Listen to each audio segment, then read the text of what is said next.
If orange is the new black, then I love this new black car from Lexus. This is the 2016 Lexus GS F. Now, this is not just an F Sport added on to a GS. This is a true F car, kind of like the M is in an M series for a BMW. So today we're going to find out what the F is all about. Okay, first thing you can't miss is the color of this GSF. This happens to be the Solar Flare Orange, and I think it's pretty hot. Anyways, in the front you have, of course, the unmistakable spindle grille, and below that you have a really nice carbon fiber chin spoiler, which integrates very nicely into the black chrome finish of the spindle grille. Then you have two large intakes on either side, followed by some nice LED light treatments. I think the whole package is very, very well styled, not over styled. Then we have some Michelin Pilot Super Sport tires mounted on 19-inch rims. Along with that, you have 6-piston Brembo brakes going around 15-inch rotors. And of course, the calipers are orange as well. Onto the side, you have a bi-color mirror, which is very, very common in these special cars. And then this is what I like. I like this side louver here, these side louvers on each side, and they go all the way down and they run the full length, run right into the side skirting of the GSF. And right through to the rear, we have more carbon fiber, which is in the form of this very nice spoiler here, along with more LED treatments. And then of course, the vertical quad exhaust finish out this package. On the inside of the GSF, you get a little bit of everything. Let's start with the Sport. Very, very sporty steering wheel, sporty seats. By the way, I love they have the stitching on the seats in the front and the back, but these seats are definitely some sport seats, but they're comfortable. They're not as hard and rigid as some real hardcore sport seats. They have the look of it, but they do feel very comfortable and feel the part. Then behind the steering wheel, you have some nice feeling paddle shifters, and then you have your instrument display, which has a dominant tachometer in the center. When you switch your drive modes over to Sport, Sport Plus, that changes into a red color. So that's the sport aspect. Then we go into the luxury aspect, like Lexus is. So you have, first of all, you have this heated steering wheel, you have heated and cooled seats up front here, you have the automatic climate control, and also a 17-speaker Mark Levinson stereo system, which sounds fantastic. Then above that, you have a 12.3-inch LCD screen for all your infotainment, your GPS, all your phones, everything that you need to know is on that media screen. And what I like about that screen is that it's inset. It's shielded from outside light. And a lot of other systems, I really don't like how you get a glare from the sunroof or from other windows. This is really inset, very deep, and it minimizes any of that. Now, to control that, you have a mouse system here. You can hear it. I can go and select whatever I want, and then I hit enter by hitting the mouse, or hit the side enter. I also have a map button, a menu button, a back button, a couple other buttons. So it's very simple. It's quite easy to use. Now, it's not the same system or the newer system that you see in the new NX from Lexus, which uses a trackpad, and you just hit that pad. There's a little button on that. I prefer that system over this, just because I think it's a little bit easier to use, but that might be just my own preference.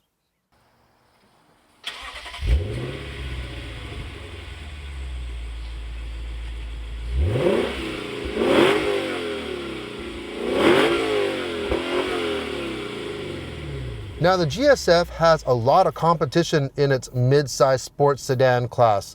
Just to name a few, you have the heavy hitters like the BMW M5, the Audi RS7, or the Mercedes C63 AMG.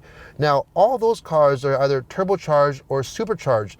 So what's different about the GSF is it's not. It's naturally aspirated, and it has a 5-liter V8 engine putting out 467 horsepower. Listen to that sound. That's a very, very nice sounding exhaust note. Now, that power is matched to an 8-speed automatic transmission that can be shifted manually through the console or through the paddle shifters behind the wheel here, there is a really nice note coming through. Now this does have kind of that fake noise as well when you put it into sport mode, but from what I've been told, it is not so much of it noise, actual artificial noise being pumped in, but more of noise coming in that actually filters out the bad noise so you can hear the exhaust better.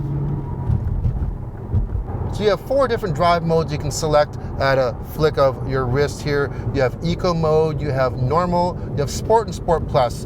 And so we're going to concentrate more on the Normal and the Sport. When you go into Sport, once again, it activates or it enhances the sound for the exhaust, of course, but it also makes the engine more responsive, the throttle position more responsive, and it changes the transmission as well. Now for torque though, on this V8 engine, it's rated at 389 foot-pounds of torque. And the thing about this torque though, it doesn't come on maximum torque until about 4,000, just over 4,000 RPM. So it does make it easy to drive. There's no jerkiness when you start off, but there's also a little bit lack of torque on the bottom end, which is kind of the torque that I like. After driving it for a few days, I've learned how to drive it a little bit differently to really take advantage of that torque curve and where the horsepower comes on. This is a higher revving engine, so when you actually put it into the sport mode, if you want to go into manual mode, I find anything over like say 3,500 RPM, and you get that really nice power band. The car has a really nice balance to it. The steering is really quick, very quick on center, and the whole car feels very balanced. I like the size of the car as well. That's what I do. I'm a big fan of mid-size sport sedans. First of all, with the 4 doors, it's really handy if you have passengers as well. But as for suspension wise, I think it would be nice if you could change the suspension. Once in a while, I wouldn't mind a little plusher type of ride, but with this, it's not possible. As for brakes, we mentioned that this does have 6-piston, 15-inch rotor Brembo brakes, which I have no problem with. Of course, there's no fade. We're not doing any performance driving right now. We're just on the road. It would have been really nice to take this on a track to see what it's really capable of. And that's a problem with some of these cars. They have so much power. They're such great performing cars, but there's so few places where you can actually drive them properly. Now, although the GS F is only rear-wheel drive, Lexus has provided a few tricks up its sleeve in terms of handling. What they've included is what they call a TVD, or torque vectoring differential, and right beside the drive control there's a button where you press the TVD and you go from standard to slalom, and slalom, push it one more time, you go into track. What that does is it electronically controls a differential, and when you go into track mode even, it can vary the amount or the speed of either left or the right wheel of a difference of up to 18 or 17 or 18%. So when you're going around that corner, it can really accelerate that right or left wheel even more to really rotate that vehicle through, making it handle much better. So what do I think about the Lexus GS F? I like it. Actually, I love it. First of all, the exterior, we talked about the sporty look, but it's not overstyled. I really like that. When you see this driving down the road, you know this is not your standard Lexus, but it doesn't look tacky either. Well, some may think the solar flare orange could be a little bit over the top, but for me, as you can see, I like it. Then you get the interior. The interior is on par, if not better than any of the interiors in its competition. And then the power plant, that great V8 engine, naturally aspirated with the rear wheel drive, makes this a really pure sports car. Now, this is not the first attempt from Lexus to make a sporty car in this caliber. They have the LFA, of course, that supercar. They have the ISF, the RCF, and then of course this. Now, if this is just a small glimpse of what Lexus has in store for the future, I'm in.